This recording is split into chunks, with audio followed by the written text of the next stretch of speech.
सायंथिया station पर आज तड़के सुबह जो हुआ वो अपने आप में दर्शाता है कि किस तरीके से रेलवे इस तरह के हादसों को किस तरीके से हैंडल करता है।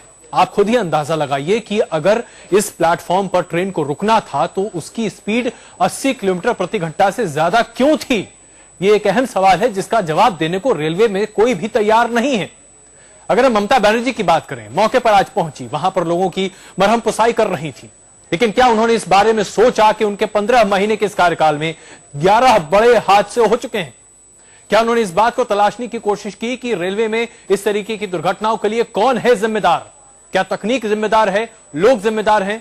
हर बार जांच के आदेश दे दिए जाते हैं, लेकिन सवाल यहां पर यह उठता है कि आखिरकार जिम्मेदारी किसकी है और जिसकी जिम्मेदारी है उसे सजा दी जाती है या नहीं, और अगर नहीं तो फिर आखिरकार रेल मंत्री क्या कर रही हैं।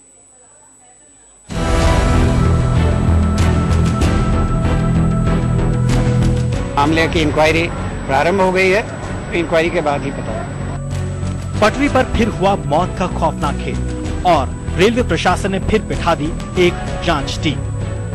सायंथिया रेलवे स्टेशन पर हुआ हादसा जितना भयानक है उससे कहीं ज्यादा गंभीर है इस हादसे से जुड़े सवाल। जिसने भी हादसे का ये नया खौफनाक मंजर देखा उसके जहन में पहला सवाल ये आया कि और कितने हादसे। 15 महीने 11 हादसे, 200 से ज्यादा मौत, करोड़ों का नुकसान, पटरी से उतरी रेल।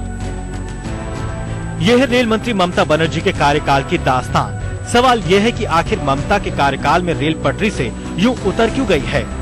हर हादसे के बाद ममता के पास बस दो ही जवाब होते हैं, जांच और मुआवजा। যারা গুরুতর আহত তাদের সম্পূর্ণ চিকিৎসার ব্যবস্থা করা এবং 1 লক্ষ টাকা করে দেবে রেল। এছাড়াও যারা ইনজিওর্ড তাদেরও চিকিৎসার ব্যবস্থা সহ 50,000 টাকা রেল দেবে এবং যারা মারা গিয়েছে তাদের পরিবারকে একটা করে এমপ্লয়মেন্টও রেল দেবে। बस मौके का दौरा और चंद ऐलान करके ममता बनर्जी अपना पल्ला झाड़ लेना चाहती हैं। चलिए सायंथिया हादसे की बातें करते हैं।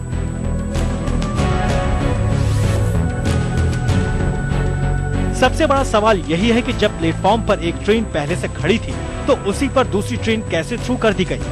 ऐसा हादसा तभी हो सकता है जब पीछे से आने वाली ट्रेन को गलत सिग्नल मिला हो। सवाल है कि ये सिग्नल सिस्टम में खामी थी या फिर सिग्नल देने वाले की लापरवाही।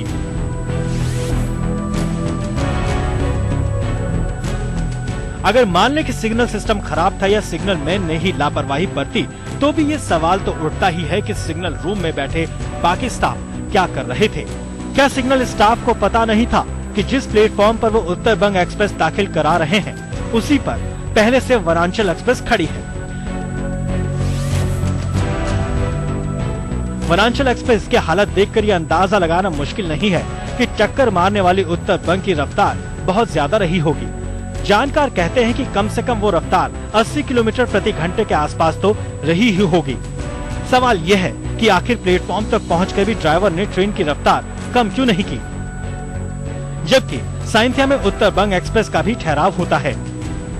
जो मौत के शिकार हुए उनका खून पूछता है कि क्यों वो रेलवे की लापरवाही का शिकार बने। जिन्होंने हादसे में अपनों को खो दिया उनके आंसू पूछते हैं कि क्यों वो रेलवे के लचर रवैये का खामियाजा भरें। जांच के आदेश हो गए हैं, रिपोर्ट आएगी और रेल मंत्रालय के किसी दराज में बंद हो जाएगी। कुछ लोगों पर लापरवाही की कार्रवाई भी हो सकती है, लेकिन रेल विभाग तो यूं ही चलता रहेगा। बस रुकेंगे वो जिन्होंने अपनों को खोया है। ममता एक बार फिर पश्चिम बंगाल की राजनीतिक उठापटक में मशगूल हो जाएंगी और हमारे सवाल महज सवाल बनकर रह जाएंगे। 15 महीने 11 हादसे, ममता के कार्यकाल के आंकड़े न केवल उनकी कार्यशैली और रवैये पर सवाल खड़ा कर रहे हैं, बल्कि राइटर्स बिल्डिंग के उनके सफर की चैन पुलिंग भी कर सकते हैं। सायंथिया से अभिजीत नंदी मजुमदार के साथ आशीष जोशी, दिल्ली आज तक।